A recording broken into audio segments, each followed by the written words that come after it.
তো এটা হলো ওর কাজ, শুয়ে থেকে থেকে কুথানো।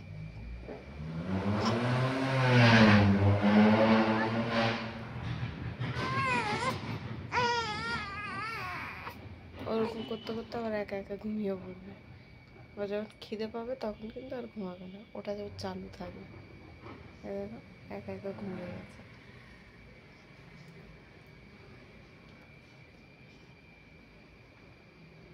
তো কালকের যেহেতু আমাদের 13 দিন কমপ্লিট হবে, তো কালকের কামান দেওয়া হবে। 13তে কামান দেওয়া হচ্ছে, বাট 21এও একটা কামান হবে। 21 দিন ছাড়া নাকি মানে ছুঁচ ছাড়ে না, অছুঁচ ছাড়ে না।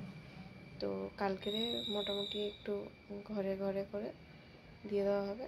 আর 21 দিন যেদিন কমপ্লিট হচ্ছে, রবিবার হচ্ছে, জন্মবার হচ্ছে, তো ওটা তো আর করা হবে না। তো ওটাকে কী করা হবে, ঘরে একটু একটু নখ ছুঁয়ে নেওয়া হবে, ব্যাস, আর কিছু করা হবে না।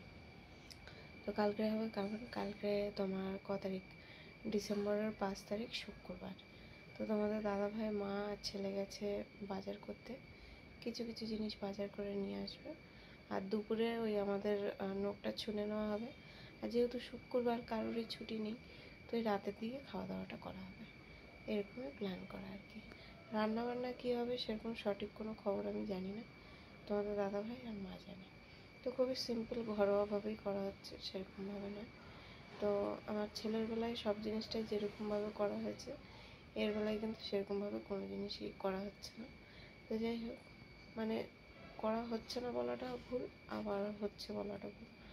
মানে ওর বেলায় যতটা ধুমধাম করে করা হয়েছিল, এর বেলায় অতটা ওরকমভাবে হচ্ছে না, কোনো জিনিসই না। স্বাদও করা হয়নি, প্লাস কামানো করা হচ্ছে না। তো আমার ছেলের বেলায় স্বাদটাও খুব বড় করে দেওয়া হয়েছিল, কামানটাও বেশ বড় করে দেওয়া হয়েছিল, জন্মদিনটাও বড় হয়েছিল। তো সেদিক থেকে একটু পিছিয়ে আছে। তো যাই হোক, তোমার দাদাভাই মা কখন আসবে দেখা যাক, 9টা প্রায় বেজে গেছে রাত। তো রান্নাবান্না সমস্ত কিছু আছে। আর মা বলছে তুমি এত ভিডিও করতে পারো, তো আমি ডেলি ভাবি যে সকালবেলা উঠে একটু ব্লগ করবো। বাট সত্যি কথা বলতে মা আছে না, আমার কথা বলতে গেলে এই জন্য আমার একটা হাসি পায়।